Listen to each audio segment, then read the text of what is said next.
के को लागि हो यो आलु? यो चटपटेको लागि हो के यो केमा सदुपयोग गरौँ भनेर सोचेको। अब गर्मी लाग्यो, अब घाममा बसिँदैन। आज चाहिँ लास्ट यसो घाममा बसेर चटपटे खाऊँ भनेर चटपटेको सदुपयोग। यत्रो सब्जीमा त कसरी हाल्नु र यो आलु? सब्जीमा हाल्नुभन्दा त चटपटेमा मोल त मिठो होला जस्तो लाग्यो। है साथीहरू आउनुहोस्, चटपटे मिठो मिठो गुलियो गुलियो पिरो पिरो गुलियो गुलियो चिनी हाले गुलियो नुन हाले नानी अब म भित्र काटकुट गर्छु है त। बुढाहरूको चाहिँ यहाँ खेल्ने कार्यक्रम हुँदैछ। भित्रको वातावरण हेरौँ है। कस्तो ढोका पराको। यहाँ के हुँदैछ? भाडा माझ्ने प्रोग्राम जस्तो छ। यहाँ चाहिँ काली दिदी काट्न लागिसक्नु भयो।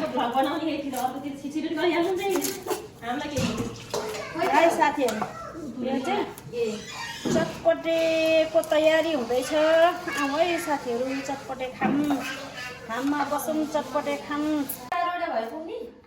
अनि तपाईँले प्याज किन नपखाली हाल्नु भएको? म चाहिँ केहीमा पनि प्याज पखालेर हाल्दिनँ। किन भन्नुहुन्छ भने काट्ने हो, बिहान भित्रको सबै फालिन्छ। ए त्यस्तो पो हो। म त त्यस्तो हो साथीहरू। कसले प्याज पखालेर हाल्नुहुन्छ? पिरो नहुनको लागि चाहिँ पानीमा हाल्ने हो प्याज काटेर। प्याज म केही कुरामा नै पखालेर हाल्दिनँ। यत्रो प्याज भए पुगेन र 4वटा काटिसक्नु भयो त। ए बाटोमा त यति नै छैन। धेरै बनाउने हो नि त, धेरै बनाउने हो। किलो चटपटे धेरैजना पुग्छ। बहिनी काली दिदीको बहिनी हो है।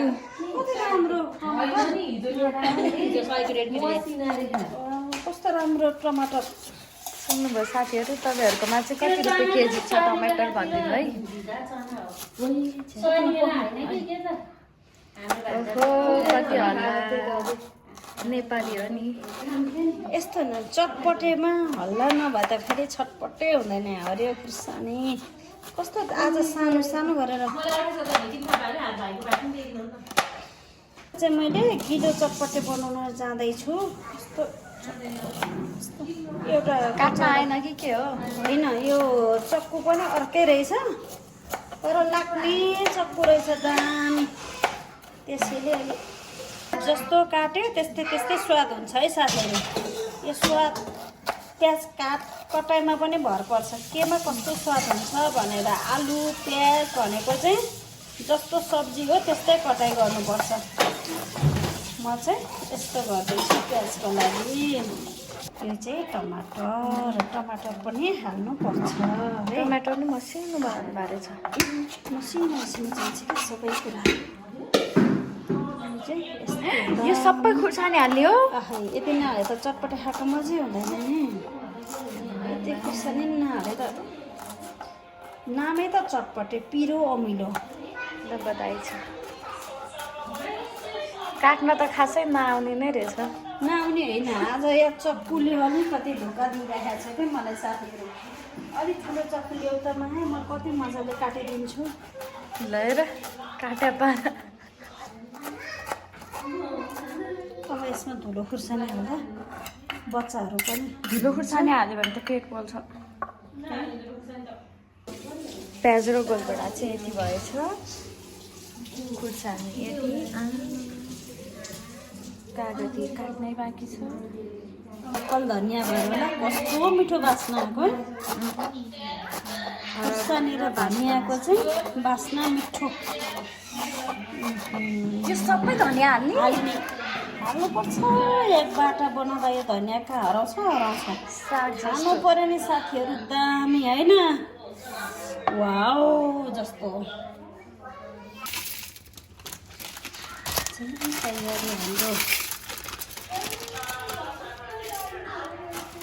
तयारी हाम्रो चटपटेको साथीहरू। यति चाहिँ आलु, किनभने यति चाहिन्छ पनि। अहिलेको चाउचाउ त साथीहरू एक प्याकेट चाउचाउ त अलिकति पनि नहुने। चना बेलागुडी पनि हाल्नुपर्छ चटपटेमा। यो चाहिँ चटपटेमा चाहिँ बिरेनी हालेर बनाएको मिठो टिमुर र यसको छोप हो।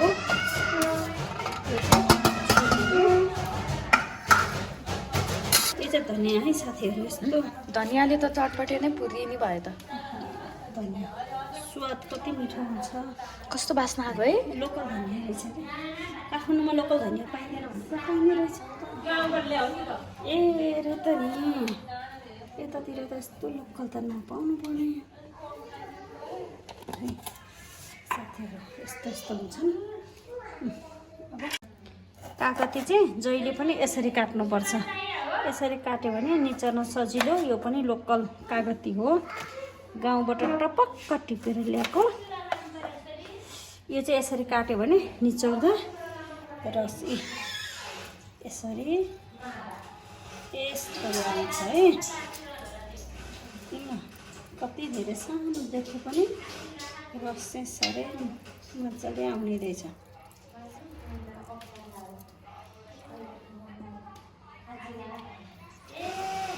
यस्तो है, कागतीको रस चाहिँ साह्रै राम्रो रहेछ। गिलो चटपटेको रेसिपी है साथीहरू। अब गर्मीमा बस्न सकिँदैन, आज चाहिँ अलिअलि गिलो चटपटेको रेसिपी है साथीहरू। अब घाममा बस्न नसकिने रहेछ, गर्मी लागेछ।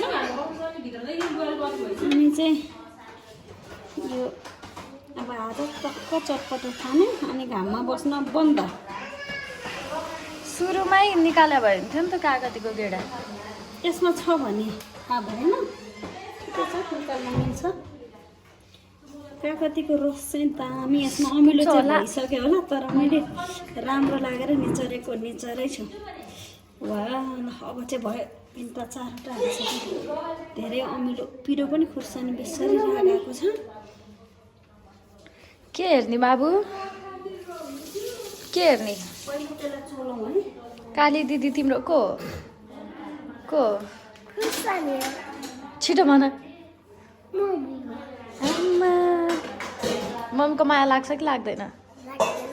लाग्दैन? कसको लाग्छ त? आमा ला काली दिदी केही भन्न चाहनुहुन्छ?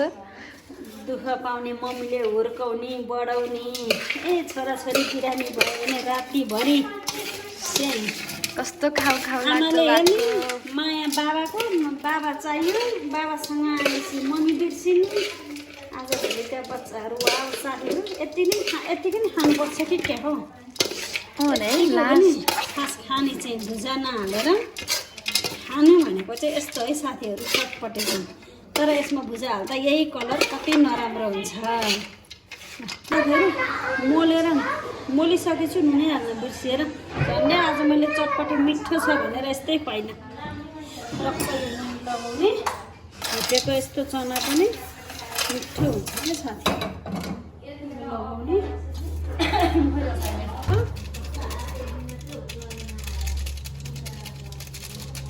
है साथीहरू, म चटपटे पसल खोल्छु। चटपटे पसल खोलेपछि चाहिँ चटपटे खाना आउनु होला। के हुन्छ हुन्छ, काम गरेर खाना जे काम गर्दा पनि हुन्छ। चोर्न हुँदैन, ढाक्न हुँदैन, लुट्न हुँदैन। यस्तो खाना भयो काम गरेर। यसमा कत्रो हाले त भुजिया? यति त भुजा नहाले के काम त अनि। गिलो चटपटेलाई ल खुर्सानी, यो चाहिँ गिलो है साथीहरू। गिलो चटपटे यसरी बनाइन्छ। वाउ दामी हुन्छ। यो सस चाहिँ तपाईँले घरमै बनाउनु? घरमै बनाउने हो यो कसरी सब कुरा। यसलाई जेरीमा हाल्ने जुन रङ हुन्छ, केमिकल होइन, जुन जेरीको रङ हुन्छ त्यो रङलाई चाहिँ पानीमा पकाएपछि यस्तो रङ निस्किन्छ। अनि त्यसको चाहिँ भिडियो किन नबनाउनु भएको त? त्यो पनि म साथीहरूलाई किन देखाउँदा अघि मैले यताउता गर्दा बिर्सिएछु। अब के गर्नु साथीहरू, धेरै ठाउँमा दिमाग चलाउनु पर्छ। यहाँ मात्रै होइन, घरमा बाबु नाम भन्यो, स्कुल भन्यो। आज त अझै बाबु स्कुल गएको छैन, बिरामी भएर। आमाले यस्तो खाने, बच्चा बिरामी हुने। रेडी भयो, अब चाहिँ खाना योग्य भयो। यसमा नुन पिरो अमिलो कसले चाख्ने होला? चटपटे चाखिन्छ कि चाखिँदैन? सब्जी चाहिँ चाखिन्छ। ए अब लगेर चाखौँ ल।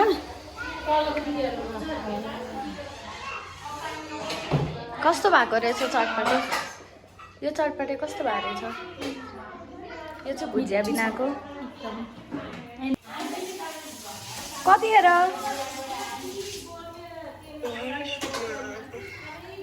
ए आउनु चटपटे खान।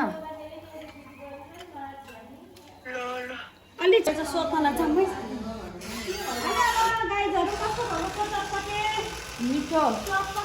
कस्तो भएको रहेछ? कस्तो भएको रहेछ मम्मी? 2 कचौरासम्म भएको छ त। एउटाले नपुग्ने भएर अर्को कचौरा पनि छ गाइस। ल खानु त।